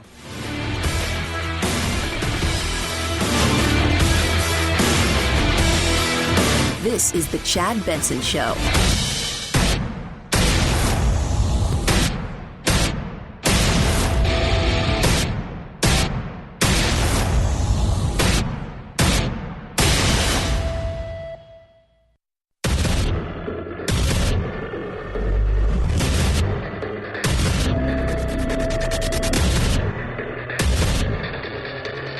Independent in thoughts and punk rock in life. It's the Chad Benson Show. We just got breaking news this morning. According to Axios, what the president is talking about doing, he hasn't done it yet, is to do away with birthright citizenship. That's the idea that if you were born in the United States, you are a citizen of the United States. Let me read you what the 14th Amendment says about this. The 14th Amendment to the U.S. Constitution says, all persons born or naturalized in the United States and subject to the jurisdiction thereof are citizens of the United States and of the state wherein they reside. That's the 14th Amendment. What? He wants to try to override the Constitution with an executive order. It's impossible. There's no way that he can do it whatsoever. But remember, we live in a world of legalese, right? That's what we have the Supreme Court for. They look at the Constitution and they kind of go, okay, this side over here goes, I interpret it as it was written. The side over here says it's a living, breathing document on the left side of the aisle. It's kind of like open to interpretation. It should be progressing with the times. Trump sat down with Axios, and they talked about this, and that's when he let the cat out of the bag. On immigration, some legal scholars believe you can get rid of birthright citizenship without changing the Constitution. With an executive order. Exactly. Right. Have you thought about that? Yes. Tell me more. It was always told to me that you needed a constitutional amendment. Right. Guess 14th what? Amendment. You don't. You don't. You don't, right? You don't. So it was told to him you need a constitutional amendment. He's saying you don't. And there's a few things in there, and it's about language, but a lot of people are saying, well, wait a minute, he's just trying to change the Constitution. Section 1 of the 14th Amendment to the U.S. Constitution says all persons born or naturalized in the United States and subject to the jurisdiction thereof are citizens of the United States. And you can't change the Constitution by an executive order or even legislation. Yeah, so you can't change. You need a constitutional amendment. You can't just go willy-nilly and go, ha-ha, I don't like it. That's a dictator. That's not who we are. The Constitution is what protects us from dictators and things like that. So How is he going to do this? That's the question that everybody's asking. What is it about? Number one, you don't need that. Number two, that's in dispute. You could definitely that's very much in dispute. Well, you can definitely do it with an act of Congress, but now they're saying I can do it just with an executive order. Why is that? Well, it's about language. Remember, we live in a world where words do matter, and for all the craziness that gets thrown around in the world of politics, these kind of legalese words and how they're interpreted really, really matter. He and a very small minority of others are reading into the language from the Constitution where it talks about all persons born or naturalized in the United States and subject to the jurisdiction thereof. A few folks, not very many, think that language subject to the jurisdiction thereof is a limitation that means children of undocumented immigrants are not subject to the jurisdiction of the United States and therefore are not birthright citizens. So, and the Constitution's been the 14th Amendment has been debated and and it's been reworded because of the fact that at one time, if you didn't have a country, right? If you were countryless way back in the day, I have no, allegiance. And then they wanted you to pledge allegiance to the United States. And then there is the subject jurisdiction, meaning like a lot of other countries. And there are a lot of other countries. Trump goes out here and says there's, we're the only ones. But there are other countries out there. And that subject of jurisdiction is the thing that is vitally important. We're the only country in the world where a person comes in, has a baby, and the baby is essentially a citizen of the United States for 85 years with all of those benefits. It's ridiculous. It's ridiculous. And it has to end. All right. Well, that's not true. There are other nations. I think 33 other nations that allow this. Canada and the United States are the two biggies that allow this. Germany doesn't allow this, right? The UK doesn't allow this. Australia doesn't allow this. Other large nations don't allow this to happen. What they allow you to do is either A, your mother and father have to be a citizen of that nation, or they have to be residents of that nation for a certain period of time before they will allow you, if you're born there, to become a citizen. And it varies from country to country. We, on the other hand, are just like, hey, come on over. And it's not just south of the border. And that's the optics, because you've got what's going on with, as Trump calls it, the invasion and the invaders, which is not true, which is ridiculous. But you've got this happening, and then this comes out. So the battle will begin, and the fight is on over something like this. And the truth is, I look at this and say, I see where he wants to go with this, right? I think if you come here illegally and you have a child, I question that. Very much I question that. For people who are poor and coming from places like Guatemala, El Salvador, Honduras, Mexico, any of these other countries fleeing, and they're coming here and they have a child, there is an ulterior motive there that is different than people who were birth tourism for the Chinese, the Russians, many other countries who have a lot of money, and they come over here, and this happens a lot more than people think, and they have their children here because the passport itself means a lot of things. It's a status symbol, but it means a lot of other things in other countries. And that's where it drives me crazy on both sides of it. One, I understand, right? One, I understand. One, I do.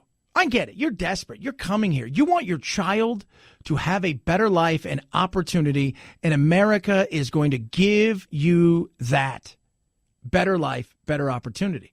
A lot of this could be solved by the fact that, our immigration system's broken. And sometimes I think what Trump does, and right or wrong, is he does something where he's like, you know what, you guys aren't dealing with this. Kind of like with DACA and President Obama. The frustration is you're not dealing with this. So if you're not going to deal with this, I'm going to do something about it, which in theory may force your hand to do something about it, which we all know won't happen because none of them will ever do anything, because the reality is they just don't do anything. Their whole thing is, let's let the court sort it out. That way nobody can be mad at us and people can blame the Constitution or the judges or whatever, so they can't be mad at us. It's a broken system.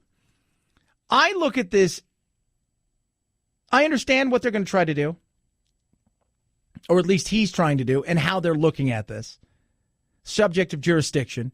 And what their argument is going to be is, you've come here. Let's say you've come here from Argentina, or you've come here from New Zealand or Mexico. You bought a house here. You've started a business here. You've been here for a year.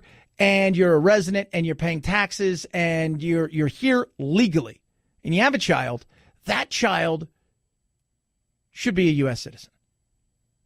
If you've come here because you're Chinese and you have a bunch of money and you're able to obtain yourself a birth passport, because what that does is the thing about the anchor baby is once the baby's here, essentially that child should be able to sponsor a ton of people coming here, and that's where this thing goes, and that's part of the problem. Would we have this problem if we said, fine, the child is a U.S. citizen with one caveat, can't sponsor anybody else to be here? Does that change things? Oh, yeah, that might change things. So there's a lot of ways that you can look at doing this.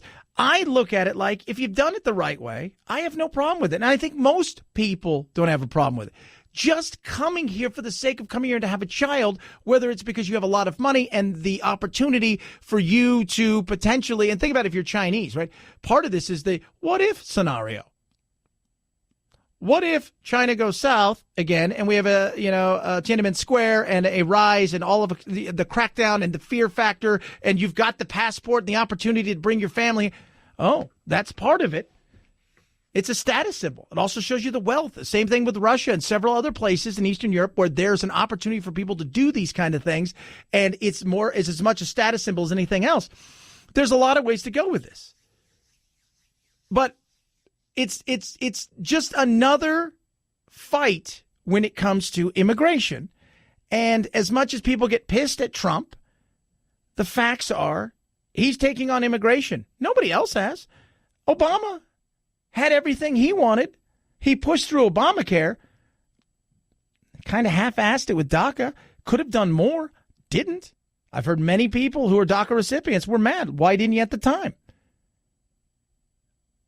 Sometimes I think you got to force their hands to do anything. And they love the fact that they know it's going to end up at the Supreme Court, so they don't really have to do anything. So we'll see how this goes. 323-538-2423 at Chad Benson Show is your Twitter. You can tweet at us. What do you think? You for it? You against it? Do you think that maybe if you're if you're here illegally, you shouldn't be allowed to? If you're here legally and you have a child after a specific amount of time, let's say it's a year. Right? Let's say it's a year, and then you get pregnant, you have a child, that child should then get birthright citizenship.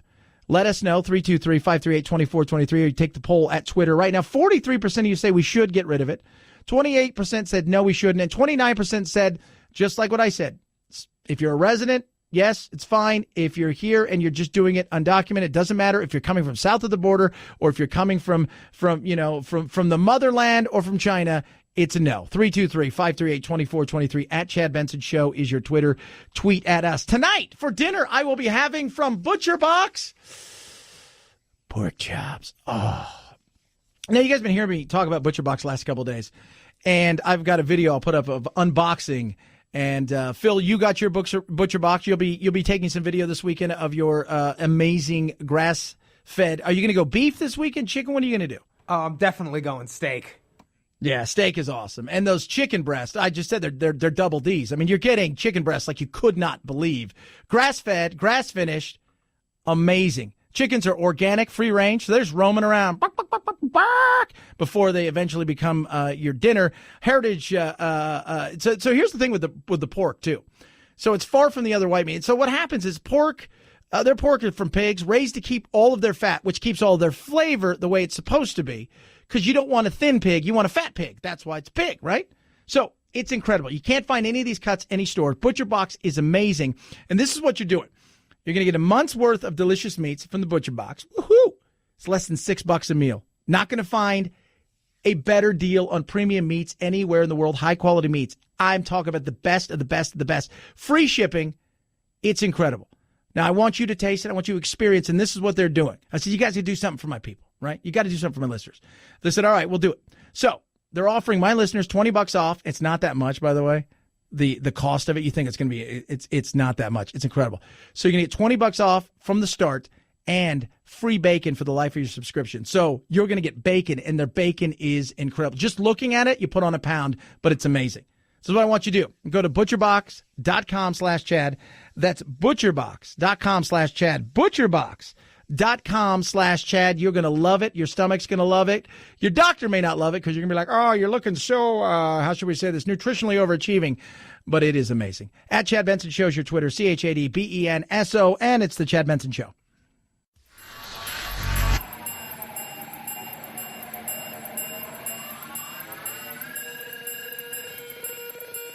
Set Chad straight. Text the show, 323-538-2423. That's 323-538-CHAD. Someone has to do it. Might as well be you. The Chad Benson Show. Whitey Bulgar was Boston's most notorious gangster, finally caught, tried, and sent to prison for life after years on the run. The Bureau of Prisons said he was found unresponsive at the federal lockup in Hazleton, West Virginia. He had just been transferred there from a prison in Oklahoma. Whitey Bulgar was 89. They got long memories. People who had nothing to do with him, who he didn't wrong,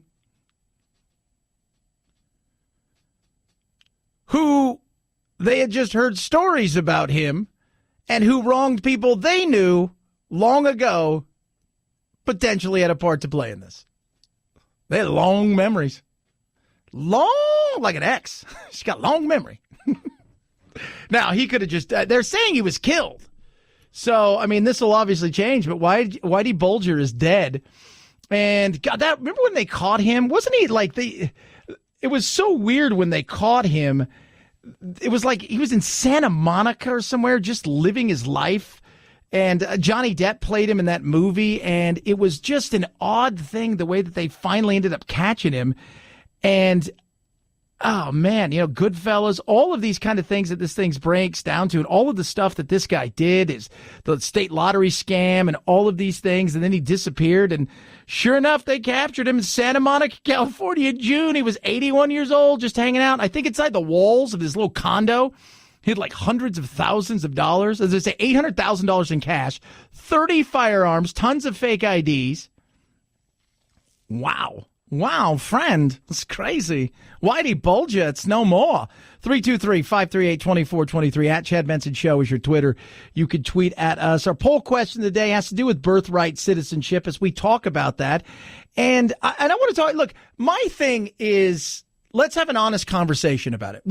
Can we be honest in the sense that people coming here just to give birth to children, no matter where they come from in the world, and we'll make it. And I've been totally transparent.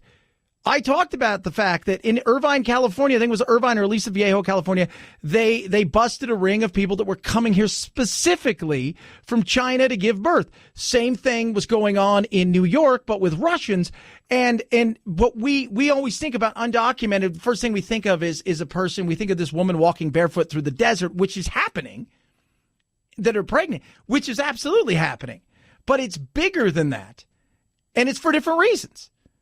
And I think we should absolutely have a real discussion about, as American citizens, and somebody's come here and done it right, if their child is born here, that child should be. But if somebody's coming here specifically, we can talk about empathy all we want, to give birth to a child so their child will gain automatic citizenship with the potential then to bring in as quote unquote the anchor baby, or what everybody wants to call, whatever PC or non-PC word you want to use there, the right to sponsor then X amount of people to come here. That's the frustration I think a lot of people have.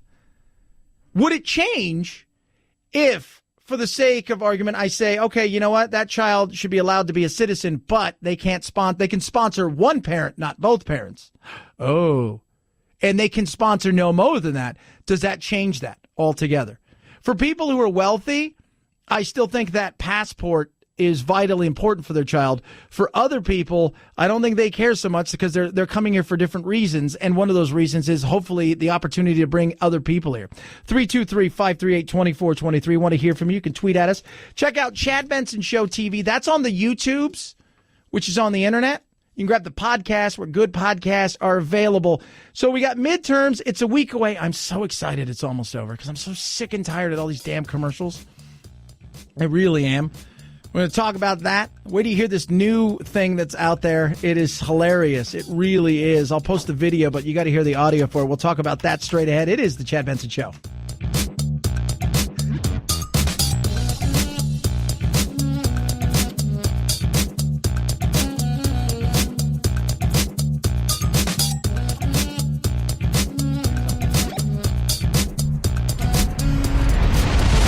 The Chad Benson Show.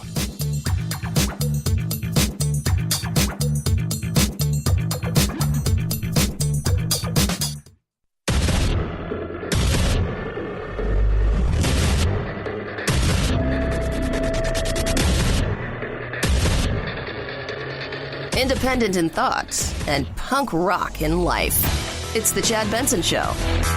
The spate of mail bombs and an arrest of a suspect in Florida shaping the state's heated governor's race. Tallahassee's progressive mayor Andrew Gillum at a debate last week. We've really seen a collapsing of our political discourse. Meanwhile, Trump ally, former Congressman Ron DeSantis. I know firsthand that when we start going down that road, that could be very, very deadly. So I condemn that. I condemn what happens. With the election 1 week out, Gillum holds to a lead in recent polls, but early ballot voting has favored Republicans.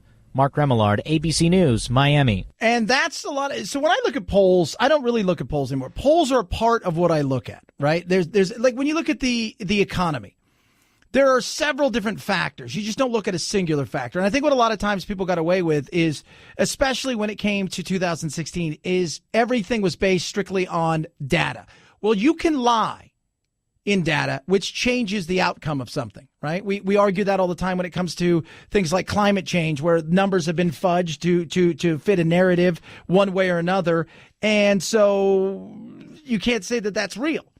And what happened in 2016 is, people would say on the phone, if it was a human being, I'm undecided on who I'm going to vote for. Or they would say Hillary because that fear of judgment. And on the other side of things, if a robot called, who are you going to vote for? You're like, this thing's not going to judge me. I'm going to vote for Trump. So a lot of those polls were a mess. And the other thing, though, is ballots. So many people vote early. And so if the Republicans, if you send out 500,000 to each, let's just say, let's use round numbers, and you get back 350,000 ballots from Republicans and 200,000 for Democrats, it's fair to argue that probably out of that 350,000, 325,000 people are probably voting Republican. It's tough to switch people's minds. And so even if 25,000 say I'm going the other direction, still you put the advantage towards the Republican. So once again, polls may not be the end all to be all. And it doesn't matter what race it is. I mean, in Arizona, perfect example. You've got Sinema, you have McSally. They're battling for Jeff Flake's seat. Who's going to win? The latest poll says Sinema's up and she's leading. But if you look at ballots sent back, the Republicans are up big time, even further than they were in 2016. So it really is tough to say. And that's why you've got to look at everything. One thing, though, is the talk of it's young people. It's young people. It's young people that are going to decide this. Well, what it is independent people who actually vote are going to decide this. Young people decide nothing if they don't vote. And there's a new commercial out, and it's about 50 seconds long. I'm going to play it all for you. And it is called Knock Out the Vote. I think it's knockoutthevote.org. And it's funny. They find the oldest curmudgeonly white people, lily-livered white people you could find, and they put them into this. So take a listen to this because to say it's interesting would be a lie. Dear young people, don't vote. Don't vote. Everything's fine the way it is. Trump, that was us. He's our guy. Tax cuts for the rich? Hell yeah. I'm rich as f***. Climate change? That's a you problem. I'll be dead soon. Sure, school shootings are sad. But I haven't been in a school for 50 years. I can't keep track of which lives matter. Sure you don't like it. So, you'll like some meme on Instagram. If the weather is nice, maybe you could go to one of those little marches. You might even share this video on Facebook. But you won't vote. You young people never do. But I do. I do. I do. Midterms, primaries. Every single election. We'll be there, but you won't. Because we're a generation of doers. Not whiners. And we're doing great. It's kind of funny. But you know what? And the whole thought is they want to get the young out there to vote because the largest voting bloc is that young generation, but they don't vote. We've talked about it before. We've heard from them say, yeah, you can't count on us, right? We talk a good game, but when it's game time, you can't count on us to vote. We did that once with Obama, and the second time around, the enthusiasm wasn't there. Yeah. We'll talk a good game, but talking a good game and it actually translating to action, yeah, that's going to be tough. And Trump is going to be out there, and he's going from place to place. He's doing everything he possibly can because he understands what's at stake. If they manage to hold on to everything, it's a massive shock. If the blue tsunami doesn't come, even the blue trickle doesn't come, and the red manage to hold on to it, he'll feel emboldened, and he'll say to himself, now I've truly been given a mandate. Because normally, even in the best of times in these situations, Americans like to check power. If the blue tsunami comes, the left is going to say, we're going to go after him. Investigation after investigation, taxes, Russia, and then eventually the big I word, not immigration, but impeachment. So Trump understands this. He gets the fact that he is on the ballot, and he's going to be out there everywhere he can be. The president planning a nonstop campaign tour. With just a week left till the midterms, he'll shore up Republican support in Florida, Missouri, and West Virginia. Then over the weekend, making stops in Montana, Georgia, Ohio, and Indiana. By Election Day, the president will have held more than 50 rallies since he was sworn into office, and even more fundraising. Yeah, well, that's what you do, right? Like that's what really being president is all about. And any of these things, it's just how much money can you raise. Maybe that's how they should do it. How much money you've raised. We'll give you extra help if you raise extra money. So he's on the ballot, period. Case closed. No matter what anybody says, he realizes what it means for him and his presidency if he ends up getting his ass handed to him here. Now, I do believe the Republicans are going to hold on to the Senate and think because there's just too many places that the Democrats have to defend when it comes to Senate seats and too many red states. And because of that, I believe they're going to pick up maybe potentially 3, but possibly 2 or 1 in the Senate side of things. On the other side of things is the House, and how many they're going to lose. That is going to be, I don't think they're going to pick up any, but can they stem the tide and not take a beat down, I think is the big thing. President Trump himself admits that he is on the ballot. It's one of the arguments he's making to try and rally his base and get out his supporters to the polls. It's likely part of the reason you're seeing the president doing this all-out campaign blitz, holding so many rallies in so many key states over these next 7 days. Yep. Rally. And there's going to be lots more rally. And during his rallies, today he's going to Pittsburgh. And a lot of people are upset on him coming to Pittsburgh for several reasons. And the way that sometimes the media has spun this is that nobody wants him there in Pittsburgh. The way that the people in Pittsburgh are talking about this is not that. Rabbi Meyer has said, look, he's welcomed here. I want Trump to come here. He's been getting flack. I mean, it was his synagogue that was attacked. And he said for welcoming the president, people have been giving him a lot of crap. But what they're saying is, it's okay to come here, but we did try to get the message out to the White House that our priority tomorrow is the first funeral. I do believe that it would be best to put the attention on the families this week. And if he were to visit, choose a different time to be able to do it. Our focus as a city will be on the families and the outreach that they'll need this week and the support that they'll need to get through it. Once we get past that, then I think there's the opportunity for presidential vigil. I understand what they're saying. I do. I get what they're saying. It's like, look, President Trump, we do want you to come out here. We do want you to be a part of this. But this should be about the people that are suffering. This should be about the people that have lost their lives. This should be about the community. It shouldn't be about you coming out here. And as I was explaining to somebody, this is the conundrum if you're the president. If you show up there, you're selfish and it's all about you and you showed up there. If you don't show up there, you're an SOB for not showing up there and not trying to bring the country together. It's a lose-lose because no matter which way it goes, the media is licking their chops because they're going to hammer him either way. Right? And he said, look, my schedule only permits for me to come out there today. Period. Case closed. That's what it's about. So this is all I can do. And I think that, you know what, I think I understand the frustration.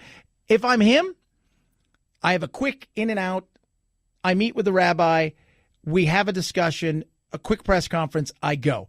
I don't stay any longer. I don't try to meet with any of the families, understand their privacy. If somebody wants to meet, that's a different story, but do it as fast, as quick as possible, and then leave.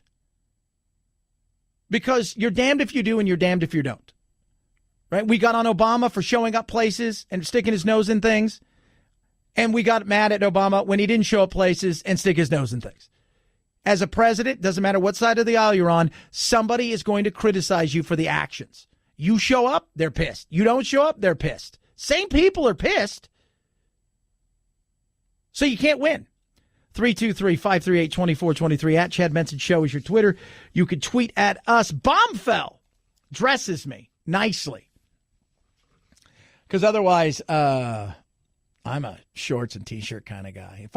I was talking to somebody last night, and because I did a video, somebody came in and did an interview about talk radio and all of these things, and they said, "What's the difference between TV and radio?" I said, "Well, this is why I love radio." I was like, "We're T-shirt and shorts to work.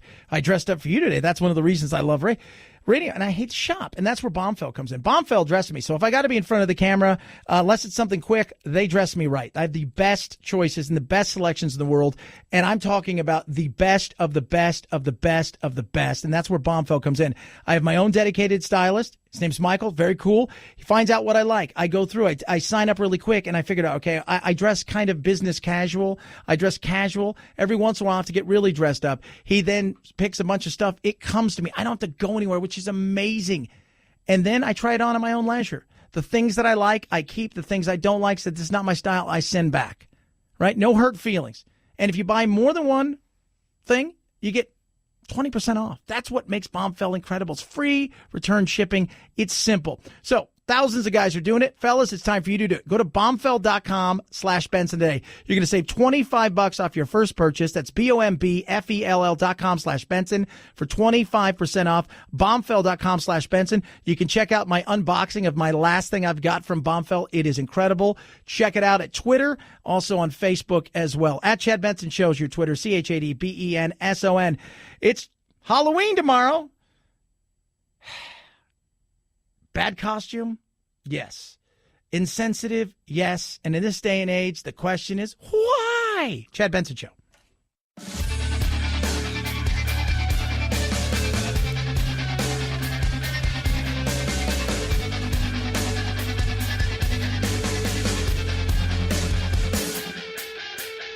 Welcome to the Alt Middle, where solutions live and ignorance dies.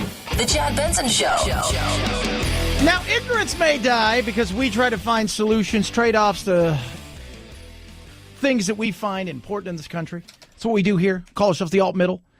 But ignorance is alive and well, and stupidity is alive and well. And this time of year, we always have costume controversy. Bryant Goldbach describes himself as a history buff, pure and simple. But soon after walking into the Trail of Treats in Owensboro, Indiana, and seeing the looks on people's faces, Goldbach was in a super authentic Nazi SS uniform. He had dressed his 5-year-old son as Hitler. Social media exploded, and in retrospect, it was a bad idea. It was a bad idea. Now, here's a guy who's like, hey, I'm going to take my kid out trick-or-treating. There's always one, right? Always one absolute idiot. Always one. I am a history buff as well. I have studied the Allies. I have studied the enemies. I know probably as much about Goebbels and Goering and many others as I do about our own. Omar Bradley, Patton, and many others. But let me tell you what I'm not going to do. I'm not going to dress Jack up as Goebbels, as Goering, or God forbid Adolf Hitler and go out trick-or-treating. Among the many costumes and masks at last night's Trail of Treats in Owensboro, one costume had some people offended. It does disturb because we don't need that. It's a lot of people who've been in concentration camps. Bryant Goldbach dressed as a generic Nazi soldier, while his son was dressed as Adolf Hitler.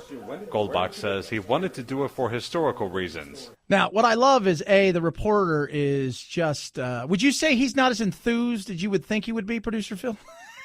Not quite. What happened here last night was one of the worst things I've ever seen in the history of things that are happening at the Trick or Trunk Super Parade. Oh, this guy totally dressed his kid up as a Nazi. We are only in this for living history. He said he came up with the idea at the last minute, but started regretting his decision once others at Trail of Treats confronted him. It happened about the time we had the first person to approach us. I mean, is that time that clued me in that, okay, maybe we shouldn't have did this. Maybe I shouldn't have done this. That's maybe the most things we shouldn't have did. He said he shouldn't have did this, and it was like stuff he shouldn't have did. The guy himself is awesome. But at what point do you say to yourself, hey, I got a great idea. I know we're late for a costume. I got to figure something out here. So, got a great idea. I have a miniature Adolf Hitler outfit for whatever reason. I don't know what it is. But I got a miniature Adolf Hitler outfit. I've got genuine Nazi costumes, right? I got plenty of those just laying around. I'm just going to be a generic Nazi. My kid and I will go. It'll be fantastic. Thank God he didn't have a daughter. It just promoted something that was terrible that happened in the past that definitely maybe shouldn't have been brought up. He could have made his face up. He could have went as, I know clowns, a lot of people are afraid of clowns. And he could have been anything. You know what's sad, and I was thinking about this, Phil, is there, listening to that girl talk, it was like really bad. It happened long ago. I'm like, I guarantee you there's 20 people there who had no idea what that kid was dressed of. Yeah, you're probably right. That's a scarier thought, right? Is there 20 people at the Trick or Trunk, whatever the hell it was, who had no idea who that guy was and who that kid was dressed at. That's just as sad as dressing your kid up as Adolf Hitler. Not everybody has the devotion to living history that I have. I don't know how else to put it, except that I'm sorry that I feel like I've hurt a lot of people. And, I'd give anything to make it right. One downtown business owner tells us they felt dismayed when they saw the photo, adding that they would not have let that person into their business if he was still wearing the costume. I'm really sad that I'm here. Back to you guys in the studio. Boom goes the dynamite. It's just awful. Awful reporting, but a horrible story. And every year we get one of these. Every year somebody does something completely stupid, right? I saw Shaun White's in trouble. And Shaun White's the flying tomato, the skateboarder and the snowboard guy, because he dressed as from Tropical Thunder. He dressed as the character that Ben Stiller played in Tropical Thunder. That was, how should we say this? He was special, and people are mad. Simple Jack, they called him. Oh, God. Get over yourself. Dressing up as Hitler is one thing, but now even made-up characters will get you in trouble. 323-538-2423. At Chad Benson Show is your Twitter. Check out the Chad Benson Show TV on the YouTube.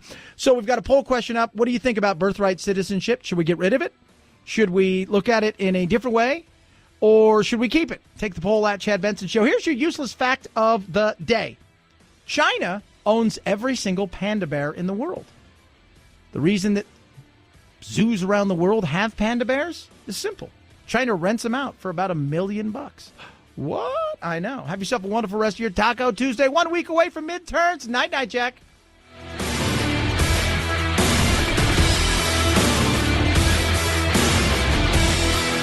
This is the Chad Benson Show.